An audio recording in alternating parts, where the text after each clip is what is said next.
یہ تو مجھے آپ سے پوچھنا چاہیے نہ آپ بتا پا رہے ہیں. روز آپ نے یہ سوال پوچھا, میں آپ سے پوچھوں گا کیوں پوچھا. آپ کو نہیں معلوم کہ وہ فیک نیوز ہے؟ کیا پرووک کرنے کے لیے بڑھا رہے ہیں؟ مگر اسی طرح آپ مائک سامنے رکھ کے بات کرتے ہیں, لوگ سنتے ہیں, وہ بیچارے مشتعل ہوتے ہیں. السلام علیکم ناظرین, AM نیوز سے میں ہوں عبداللہ بخاری اور اس وقت میرے ساتھ وفاقی وزیر برائے پیٹرولیم ڈاکٹر مصدق ملک صاحب موجود ہیں. ہم ان سے پوچھتے ہیں سر, اس وقت ہم آپ سے اس ٹاپک پہ بات کریں گے جو ہر زبان زد عام ہے, آئینی ترمیم.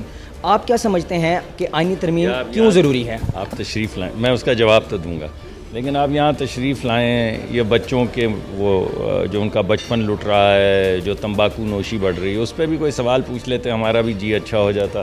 اتنی لمبی تقریریں ہوئیں, لیکن چلیے اس کو چھوڑیے. یہ بات تو واضح ہے کہ ترمیم کی ضرورت ہے. اس کی وجہ یہ ہے کہ جو فیصلے سامنے آ رہے ہیں ان کا سر پیر ایک دوسرے سے نہیں مل رہا ہے. یہ بھی بڑی واضح شکل میں بات سامنے آ چکی ہے کہ پروسیجرز اور جو ہیں وہ بھی بدلنے کی ضرورت ہے. کیونکہ ابھی آپ نے دیکھا پچھلے دنوں میں کہ ایک جج صاحب کی مصروفیت کی وجہ سے پورا نظام جو ہے وہ پیرالائز ہو گیا. وہ اٹھ کے میٹنگ سے چلے گئے تو بینچ نہیں بن سکتے تو فیصلے نہیں ہو سکتے تو سپریم کورٹ کاہے کی ہے. اس وجہ سے جو آئینی ترامیم کی ضرورت ہے وہ تو ہے. اب سوال یہ پیدا ہوتا ہے یہ ترامیم کس طریقے سے کی جائے, اور جو طریقہ کار اب سامنے آ رہا ہے جس پہ بڑی لے دے ہو رہی ہے, میں سمجھتا ہوں یہ اچھا طریقہ ہے. یہ اسی طرح ہونا چاہیے کہ لوگ ایک دوسرے سے ملیں, لوگ اعتراضات اٹھائیں کہ آپ یہ والی بات جو کر رہے ہیں یہ تو سمجھ آتی, یہ والی تو بالکل سمجھ نہیں آتی.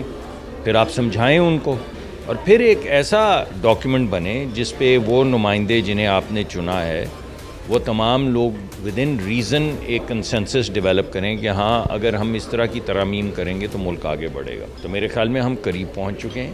ابھی بھی کئی چیزیں رہتی ہیں جیسا آپ نے دیکھا, تو وہ انشاءاللہ ریزالو ہو جائیں گی تو یہ ترامیم آ جائیں گی. اچھا سر, آئینی ترمیم کے لیے جو ایک چیز کروشل ہے وہ ہے نمبر گیم. آپ کو کیا لگتا ہے کہ گورنمنٹ کے پاس کیا نمبرز پورے ہیں؟ بھائی نمبر پورے ہوں گے تو ترمیم ہوگی, نہیں ہوں گے تو نہیں ہوگی. یہی تو جینیس ہے نا کہ نمبر آپ نے پورے کرنے ہیں, یعنی آپ نے معاشرے کا ایک کنسنسس جو ہے اس کو ووٹ کی شکل میں سامنے لانا ہے. اگر ہو جائے گا پورا تو اس کا مطلب ہے کہ دیر از اے کنسنسس, تو پھر ترمیم آ جائے گی.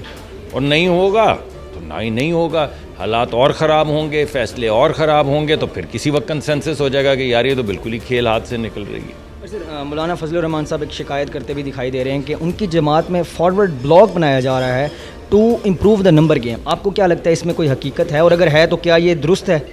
جی, ایک تو میرے خیال میں اس میں کوئی حقیقت نہیں, میں اس عمل کا حصہ نہیں ہوں. میرے خیال میں اس میں کوئی حقیقت نہیں ہے, اور اگر کسی طرف سے بھی یہ تاثر دیا جا رہا ہے یا کوئی ایسی ایکٹیویٹی ہو رہی تو اسے رک جانا چاہیے. سر, آخری سوال کا جواب دے دیں. جو ریسنٹ سر ایک آخری سوال, جو انسیڈنٹ ایک کالج کو لے کے چل رہا ہے اور اس سے پورے ملک میں احتجاج کی ایک لہر بن رہی ہے, حکومت نے چھٹیاں بھی دے دی ہیں, اس انسیڈنٹ کے حوالے سے آپ کیا پیغام دینا چاہیں گے جو آپ کو سن رہے ہیں؟ یہ تو مجھے آپ سے پوچھنا چاہیے نہ آپ بتا پا رہے ہیں. روز آپ نے یہ سوال پوچھا, میں آپ سے پوچھوں گا کیوں پوچھا. آپ کو نہیں معلوم کہ وہ فیک نیوز ہے, اور اگر وہ آپ کو معلوم ہے کہ فیک نیوز ہے تو اس کو آپ کیوں آگے بڑھا رہے ہیں؟ کیا پرووک کرنے کے لیے بڑھا رہے ہیں؟ یعنی ایک چیز ہے جس میں ہم ایک مہینے سے یا چند ہفتوں سے لگے ہوئے ہیں کہ بھئی وہ کون سی لڑکی ہے, کو مدعی کون ہے, اس کا ایویڈنس کہاں ہے.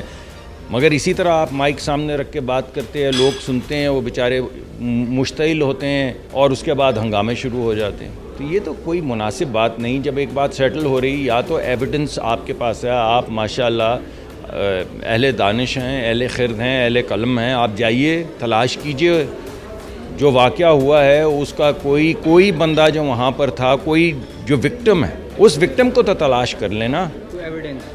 یار وکٹم تو ڈھونڈ لیں, ایویڈنس تو بعد میں ڈھونڈتے رہیں گے. آپ وکٹم بھی نہیں ڈھونڈ رہے اور میرے سے سوال بھی پوچھتے جا رہے ہیں.